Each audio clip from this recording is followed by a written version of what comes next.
Chapter 67. Conclusion. On the 6th of the following month, the king, in compliance with the promise he had made the cardinal to return to La Rochelle, left his capital still in amazement at the news which began to spread itself of Buckingham's assassination. Although warned that the man she had loved so much was in great danger, the queen, when his death was announced to her, would not believe the fact, and even imprudently exclaimed, "It is false! He has just written to me!" But the next day she was obliged to believe this fatal intelligence. Laporte, detained in England, as everyone else had been, by the orders of Charles I, arrived, and was the bearer of the duke's dying gift to the queen. The joy of the king was lively. He did not even give himself the trouble to dissemble, and displayed it with affectation before the queen. Louis XIII, like every weak mind, was wanting in generosity. But the king soon again became dull and indisposed. His brow was not one of those that long remain clear. He felt that in returning to camp he should re-enter slavery. Nevertheless, he did return. The cardinal was for him the fascinating serpent, and himself the bird which flies from branch to branch without power to escape. The return to La Rochelle, therefore, was profoundly dull. Our four friends in particular astonished their comrades. They travelled together, side by side, with sad eyes and heads lowered. Athos alone from time to time raised his expansive brow, a flash kindled in his eyes, and a bitter smile passed over his lips. Then, like his comrades, he sank again into reverie. As soon as the escort arrived in a city, when they had conducted the king to his quarters, the four friends either retired to their own, or to some secluded cabaret, where they neither drank nor played. They only conversed in a low voice, looking around attentively to see that no one overheard them. One day, when the king had halted to fly the magpie, and the four friends, according to their custom, instead of following the sport, had stopped at a cabaret on the high road, a man coming from La Rochelle on horseback pulled up at the door to drink a glass of wine, and darted a searching glance into the room where the four Musketeers were sitting. "Halloa, Monsieur d'Artagnan," said he. "Is not that you whom I see yonder?" D'Artagnan raised his head and uttered a cry of joy. It was the man he called his phantom. It was his stranger of Meung, of the Rue des Fossoyeurs and of Arras. D'Artagnan drew his sword and sprang toward the door. But this time, instead of avoiding him, the stranger jumped from his horse and advanced to meet D'Artagnan. "Ah, monsieur," said the young man, "I meet you, then, at last! This time you shall not escape me." "Neither is it my intention, monsieur, for this time I was seeking you. In the name of the king, I arrest you." "How? What do you say?" cried D'Artagnan. "I say that you must surrender your sword to me, monsieur, and that without resistance. This concerns your head, I warn you." "Who are you, then?" demanded D'Artagnan, lowering the point of his sword, but without yet surrendering it.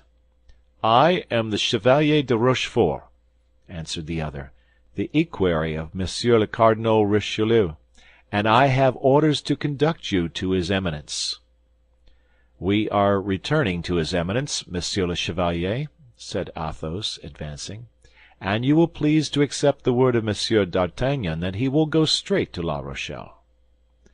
"I must place him in the hands of guards who will take him into camp." "We will be his guards, monsieur, upon our word as gentlemen. But likewise, upon our word as gentlemen," added Athos, knitting his brow, "Monsieur d'Artagnan shall not leave us." The Chevalier de Rochefort cast a glance backward, and saw that Porthos and Aramis had placed themselves between him and the gate. He understood that he was completely at the mercy of these four men. "Gentlemen," said he, "if Monsieur d'Artagnan will surrender his sword to me and join his word to yours, I shall be satisfied with your promise to convey Monsieur d'Artagnan to the quarters of Monseigneur le Cardinal." "You have my word, monsieur, and here is my sword." "This suits me the better," said Rochefort, "as I wish to continue my journey." "If it is for the purpose of rejoining Milady," said Athos, coolly, "it is useless. You will not find her." "What has become of her, then?" asked Rochefort, eagerly. "Return to camp, and you shall know." Rochefort remained for a moment in thought. Then, as they were only a day's journey from Surgères, whither the cardinal was to come to meet the king, he resolved to follow the advice of Athos and go with them. Besides, this return offered him the advantage of watching his prisoner. They resumed their route. On the morrow, at 3 o'clock in the afternoon, they arrived at Surgères. The cardinal there awaited Louis XIII. The minister and the king exchanged numerous caresses, felicitating each other upon the fortunate chance which had freed France from the inveterate enemy who set all Europe against her. After which, the cardinal, who had been informed that D'Artagnan was arrested and who was anxious to see him, took leave of the king, inviting him to come the next day to view the work already done upon the dike. On returning in the evening to his quarters at the bridge of La Pierre, the cardinal found, standing before the house he occupied, D'Artagnan without his sword, and the 3 Musketeers armed. This time, as he was well attended, he looked at them sternly, and made a sign with his eye and hand for D'Artagnan to follow him. D'Artagnan obeyed. "We shall wait for you, D'Artagnan," said Athos, loud enough for the cardinal to hear him. His Eminence bent his brow, stopped for an instant, and then kept on his way without uttering a single word. D'Artagnan entered after the cardinal, and behind D'Artagnan the door was guarded. His Eminence entered the chamber which served him as a study, and made a sign to Rochefort to bring in the young Musketeer. Rochefort obeyed and retired. D'Artagnan remained alone in front of the cardinal. This was his second interview with Richelieu, and he afterward confessed that he felt well assured it would be his last. Richelieu remained standing, leaning against the mantelpiece. A table was between him and D'Artagnan. "Monsieur," said the cardinal, "you have been arrested by my orders." "So they tell me, monseigneur." "Do you know why?" "No, monseigneur, for the only thing for which I could be arrested is still unknown to your Eminence." Richelieu looked steadfastly at the young man. "Holloa!" said he. "What does that mean?" "If monseigneur will have the goodness to tell me, in the first place, what crimes are imputed to me, I will then tell him the deeds I have really done." "Crimes are imputed to you which have brought down far loftier heads than yours, monsieur," said the cardinal. "What, monseigneur?" said D'Artagnan with a calmness which astonished the cardinal himself. "You are charged with having corresponded with the enemies of the kingdom. You are charged with having surprised state secrets. You are charged with having tried to thwart the plans of your general." "And who charges me with this, monseigneur?" said D'Artagnan, who had no doubt the accusation came from Milady. "A woman branded by the justice of the country? A woman who has espoused one man in France and another in England? A woman who poisoned her second husband, and who attempted both to poison and assassinate me?" "What do you say, monsieur?" said the cardinal, astonished. "And of what woman are you speaking thus?" "Of Milady de Winter," replied D'Artagnan. "Yes, of Milady de Winter, of whose crimes your Eminence is doubtless ignorant, since you have honored her with your confidence." "Monsieur," said the cardinal, "if Milady de Winter has committed the crimes you lay to her charge, she shall be punished." "She has been punished, monseigneur." "And who has punished her?" "We." "She is in prison?" "She is dead." "Dead!" repeated the cardinal, who could not believe what he heard. "Dead! Did you not say she was dead? 3 times she attempted to kill me, and I pardoned her. But she murdered the woman I loved. Then my friends and I took her, tried her, and condemned her." D'Artagnan then related the poisoning of Mademoiselle Bonacieux in the convent of the Carmelites at Béthune, the trial in the isolated house, and the execution on the banks of the Lys. A shudder crept through the body of the cardinal, who did not shudder readily. But all at once, as if undergoing the influence of an unspoken thought, the countenance of the cardinal, till then gloomy, cleared up by degrees, and recovered perfect serenity. "So," said the cardinal, in a tone that contrasted strongly with the severity of his words, "you have constituted yourselves judges, without remembering that they who punish without license to punish are assassins? Monseigneur, I swear to you that I never for an instant had the intention of defending my head against you. I willingly submit to any punishment your Eminence may please to inflict upon me. I do not hold life dear enough to be afraid of death." "Yes, I know you are a man of a stout heart, monsieur," said the cardinal, with a voice almost affectionate.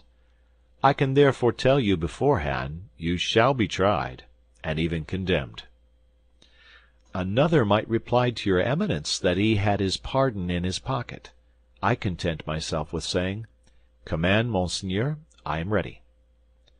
"Your pardon?" said Richelieu, surprised. "Yes, monseigneur," said D'Artagnan. "And signed by whom? By the king?"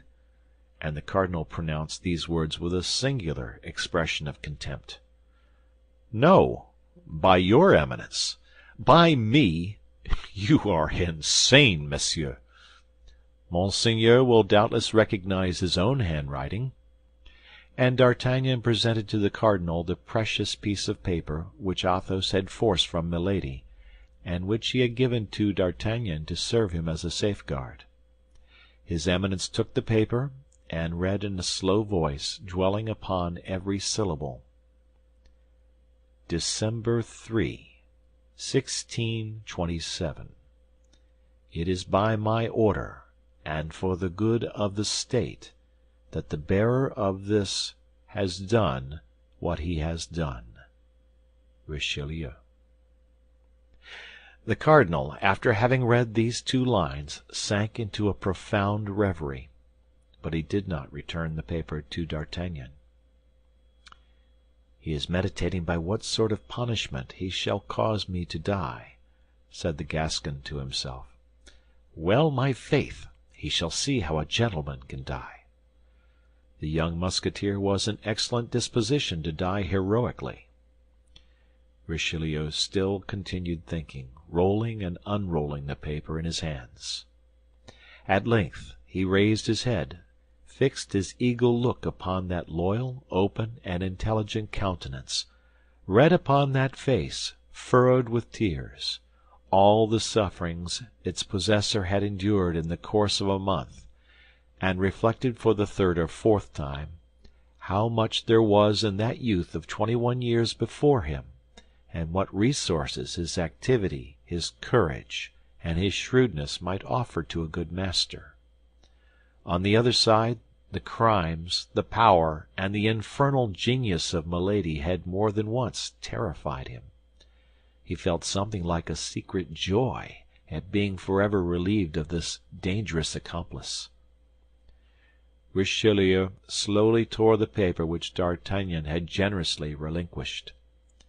"I am lost," said D'Artagnan to himself, and he bowed profoundly before the cardinal, like a man who says, "Lord, thy will be done." The cardinal approached the table, and, without sitting down, wrote a few lines upon a parchment of which 2/3 were already filled, and affixed his seal. "That is my condemnation," thought D'Artagnan. "He will spare me the ennui of the Bastille and the tediousness of a trial. That's very kind of him." "Here, monsieur," said the cardinal to the young man, "I have taken from you one carte blanche to give you another. The name is wanting in this commission. You can write it yourself." D'Artagnan took the paper hesitatingly, and cast his eyes over it. It was a lieutenant's commission in the Musketeers. D'Artagnan fell at the feet of the cardinal. "Monseigneur," said he, "my life is yours. Henceforth dispose of it. But this favor which you bestow upon me I do not merit. I have 3 friends who are more meritorious and more worthy—" "You are a brave youth, D'Artagnan," interrupted the cardinal, tapping him familiarly on the shoulder, charmed at having vanquished this rebellious nature. "Do with this commission what you will. Only remember, though the name be blank, it is to you I give it." "I shall never forget it," replied D'Artagnan. "Your Eminence may be certain of that." The cardinal turned and said in a loud voice, "Rochefort!" The chevalier, who no doubt was near the door, entered immediately. "Rochefort," said the cardinal, "you see Monsieur d'Artagnan. I receive him among the number of my friends. Greet each other, then, and be wise if you wish to preserve your heads." Rochefort and D'Artagnan coolly greeted each other with their lips, but the cardinal was there, observing them with his vigilant eye. They left the chamber at the same time. "We shall meet again, shall we not, monsieur?" "When you please," said D'Artagnan. "An opportunity will come," replied Rochefort. "Hey?" said the cardinal, opening the door. The 2 men smiled at each other, shook hands, and saluted his Eminence. "We were beginning to grow impatient," said Athos. "Here I am, my friends," replied D'Artagnan, "not only free, but in favor." "Tell us about it." "This evening; but for the moment let us separate." Accordingly, that same evening D'Artagnan repaired to the quarters of Athos, whom he found in a fair way to empty a bottle of Spanish wine, an occupation which he religiously accomplished every night. D'Artagnan related what had taken place between the cardinal and himself, and, drawing the commission from his pocket, said, "Here, my dear Athos, this naturally belongs to you." Athos replied with one of his sweet and expressive smiles. "Friend," said he, "for Athos this is too much. For the Comte de la Fère it is too little. Keep the commission, it is yours. Alas, you have purchased it dearly enough." D'Artagnan left Athos's chamber, and went to that of Porthos. He found him clothed in a magnificent dress covered with splendid embroidery, admiring himself before a glass. "Ah, is that you, dear friend?" exclaimed Porthos. "How do you think these garments fit me?" "Wonderfully," said D'Artagnan. "But I come to offer you a dress which will become you still better."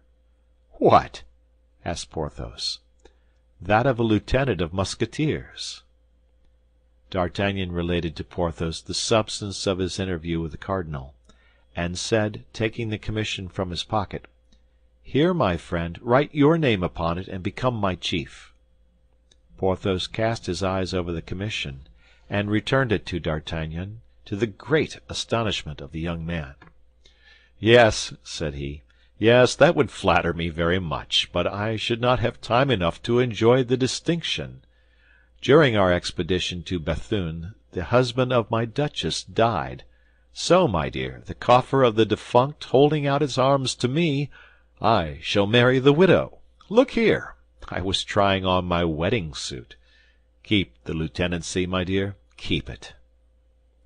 The young man then entered the apartment of Aramis. He found him kneeling before a prie-dieu with his head leaning on an open prayer book. He described to him his interview with the cardinal, and said for the 3rd time, drawing his commission from his pocket, "You, our friend, our intelligence, our invisible protector, accept this commission. You have merited it more than any of us by your wisdom and your counsels, always followed by such happy results."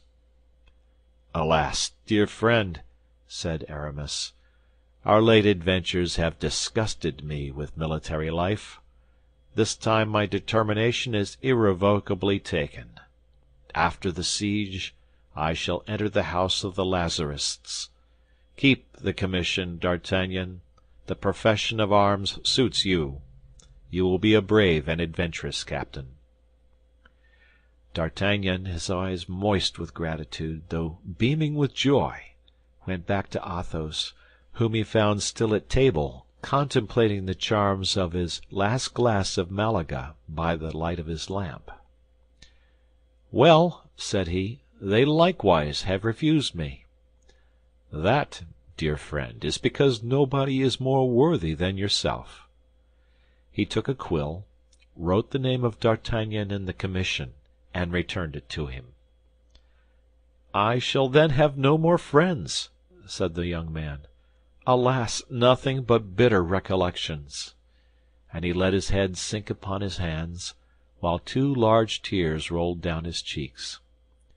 "You are young," replied Athos, "and your bitter recollections have time to change themselves into sweet remembrances."